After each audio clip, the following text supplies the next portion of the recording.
Greetings, Earthlings, and welcome back to Watchcastage. We're talking about watches, not microphones.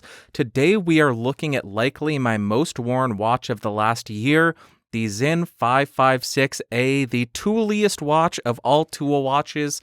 If you are interested in this watch, it goes for about $1,500 on Sinn's H-Link bracelet, or if you get it on a leather strap, it will go for about $1,200. I will throw some links down below to Watch Buys, which is the North American retailer of Sinn watches. Let's start with the build quality, and we'll start with the weight. This comes in at around 145 grams on the H-Link bracelet when it's sized up for my 18 centimeter wrist. The case diameter is 38.5 millimeters. The thickness of this case comes in at around 11.2 millimeters. The lug to lug on this thing comes in at 45.25 millimeters. However, it does have some protruding center links, and with those taken into account, it comes in more at around 49 millimeters, but it does have a nice downturn, so it doesn't sit too large on the wrist. The lug width is 20 millimeters, so it is a relatively standard size. It also has drilled lugs, which is great to see, makes it much easier to change out the bracelet or the strap on this thing. The water resistance for this comes in at 200 meters. That's right, 200 meters with a screw-down crown and a screw-on caseback. As you can see from this side profile, the crystal is a flat crystal, and it is a sapphire crystal with anti-reflective coating on the top and the underside, so dual layer anti-reflective coating. This does mean that you may end up scratching the top layer, but I've been wearing this and beating the hell out of it for about 6 months. I have not run into any issues there. The material of the entire case is going to be stainless steel, and as I mentioned, it does have a screw-on display caseback, which also has a sapphire crystal. It also has a bit of a spec sheet on there. It says Edelstahl, which means stainless steel.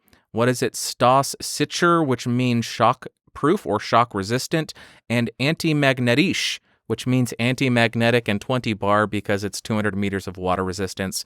You do also have the screw-down crown, which is signed with the Sinn S, and a little bit of some crown guards there to ensure you don't snag the crown and rip it out of the watch, which is always a nice thing to have on a tool watch. Then as far as the bracelet, this is Sinn's H-Link style bracelet, which is going to be all stainless steel. This is not a push pin. This is a screw link system, which is much nicer to adjust, and they do provide the tools for that when you order the watch or the bracelet, making it very easy to make adjustments there. The clasp is a milled clasp, which feels very robust, nice and tooly, but it doesn't end there. You also get a milled diver's extension, which is absolutely insane for a tool watch that is not even a diver's watch. You get a very robust feeling diver's extension as well.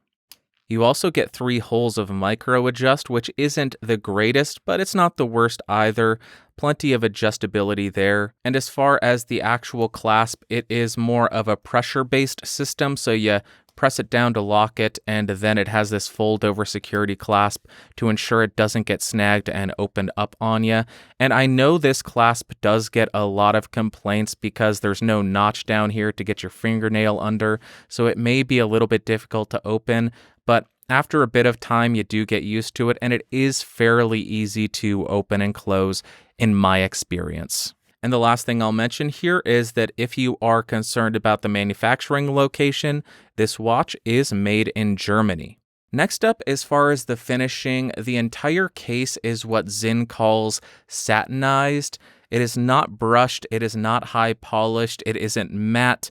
It is a mixture of the two, so you get that nice benefit of a brushed case where it's not too flashy, but you also get plenty of light play. And for example, I have the 556a next to the Sinn 104, and the Sinn 104, this is the special edition that has the matte finishing on it. You can tell the difference there. This is what a bead-blasted matte finish would look like from Sinn, but this is their satin finish.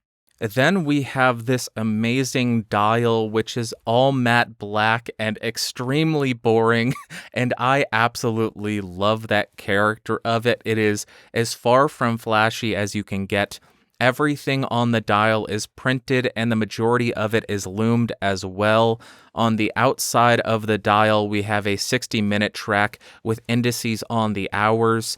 On the inside of that, you have 4 Arabics at 3, 6, 9, and 12, which is very reminiscent of the Rolex Explorer. Below the 12, you have the printed on white Sinn logo. On either side of the 6, you have made in Germany, letting you know where the watch is made. Then between the 4 and the 5, you have this tiny little cutout for the date window, which I absolutely love because you frequently forget that it's there because it's so small, and it matches the rest of the dial fairly well. It is not an exact match. You can see right there that there is a little bit of a mismatch between the dial and the date wheel, but it is not as noticeable as the 556i. And to demonstrate that, here is the 556i, which has a much more glossy black dial.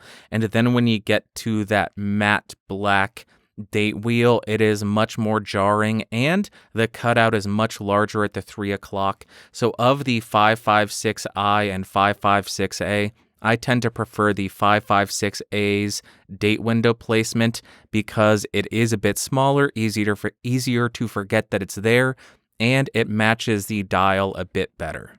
And lastly, as far as the handset on this thing, I would classify it as a Flieger style or maybe a sword style. The hour and the minute hands are completely covered in lume, look absolutely wonderful, and it gives you this amazing high contrast between the dial and the hands, making it easy to tell what time it is, and the hour and the minutes hand are different enough to make it very easy to distinguish between the two as well. Then to talk a little bit more about the features, the movement in the 556 line is the Sellita SW200. It used to be the ETA 2824, I believe, but they changed over to Sellita. This is a 26 jewel movement, beats at 28,800 beats per hour, has a 38-hour power reserve, does have hacking and hand wind and a quick set date. You're not going to be doing too much hand winding on this because it is going to be a screw down crown. A big selling point for me on this is the anti-magnetic properties of this. This is resistant up to 1000 Gauss, so if you work in a recording studio and you're miking up speakers a lot, that is really going to come into play. And as far as the accuracy, I believe they use the top tier Sellita, which does get you COSC.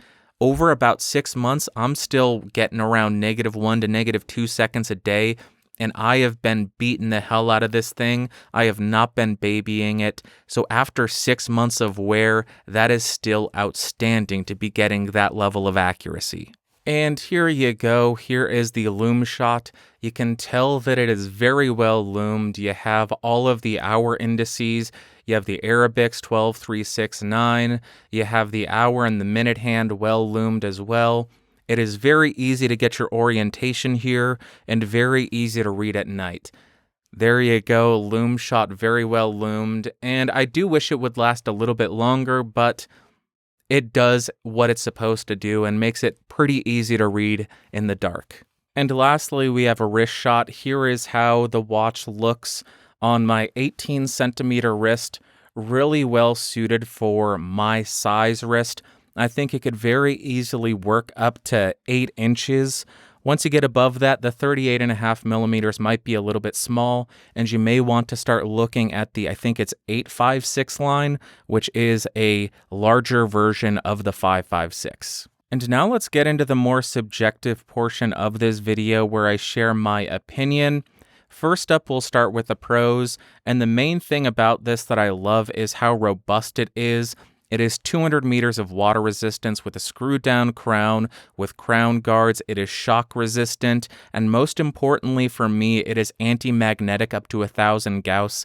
I have had watches become extremely inaccurate because I do frequently mic up guitar cabs which have a massive speaker on them, and it really screws it up. So having that anti-magnetic property is a huge pro for me. I've also found mine to be extremely accurate even after 6 months of wear, not babying it, acting as though I wasn't even wearing a watch at times. It should not still be this accurate, but it is, and I love it for that. Also, the sizing, 11 millimeters tall, is excellent. Excellent sizing. It does not sit too tall on the wrist. Really well fitted there. And lastly, it is easy to read. You can see right there, it's 2:02 p.m. What what if I was reviewing watches and I didn't even know how to read an analog watch? It's 2:02 p.m., can't you tell? I'm sorry. And then as far as cons, I am getting a little bit nitpicky here, but I don't really like that it's only got a 38-hour power reserve. I would like to see a bit more. That way you can take it off for the entire weekend, pick it up, and get going again.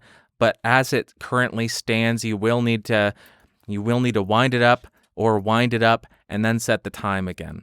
Another potential con is the anti-reflective coating on top of the crystal. I've heard people complain about that getting scratched. When that happens, you need to remove all of the anti-reflective coating or have the crystal replaced. Another big complaint that people have about this watch is the buckle on this, because it is somewhat difficult to manipulate if you don't have nails. I don't have that issue, but I do want to point that out. It is a little bit outdated there. They do have nicer bracelets now as well, especially on their rubber strap. But what this is, I have no real issues. As you can see, I'm just popping it open pretty easily there. No issues whatsoever, but I have a little bit of a nail there. And the last con that I have for the 556A is most likely the most subjective part about it. That is that it is a bit boring. It is a matte black dial. It is all printed. People will not look at this and think, oh my gosh, what a flashy, cool, high-quality watch. They will ask you the time and say, thank you for telling me the time. Wow, that was very accurate. Okay, goodbye.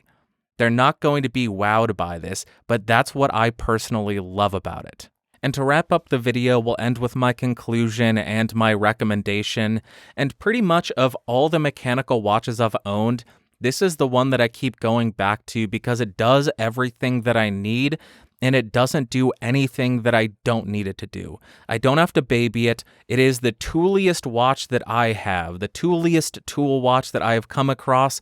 I think it looks great, and it functions flawlessly for me. And then would I recommend the Sinn 556a? I honestly don't think that I can recommend this thing enough. I will point out it does suck that it's $1,500 for the bracelet version, because I do believe that it used to be about $1,000 for this, but they have started to increase their prices over the last couple of years. And to be fair there, we have seen that on pretty much every watch over the last year. Everything has been going up price. But if you're looking for an everyday tool watch that is not too flashy, that won't draw attention, that is extremely robust and over-engineered and well-built and made in Germany, it's not going to wow anybody, then absolutely, I think this is a nearly perfect option at the $1,500 price point. Absolutely amazing, outstanding watch. And I think that's pretty much it for this video. I will say that I wanted to build back up to doing another $1,500 watch, but I have really struggled to not put this on my wrist. So I needed to actually get this review done so I'm able to throw this in a box and hide it from myself so other watches are able to get some watch time, because this is the one that will always end up on my wrist in the morning. I'll put something else on and then 30 minutes later throw this back on and put the other watch back on the dresser. So I had to get this done. But if you found this enjoyable, if you found it fun, interesting, or helpful, I'm pulling from Podcastage, thumbs up, hated it, thumbs down, and let me know what you think. Do you like the Sinn 556a and the matte black dial, the more boring, or do you like the 556i with the inky black dial?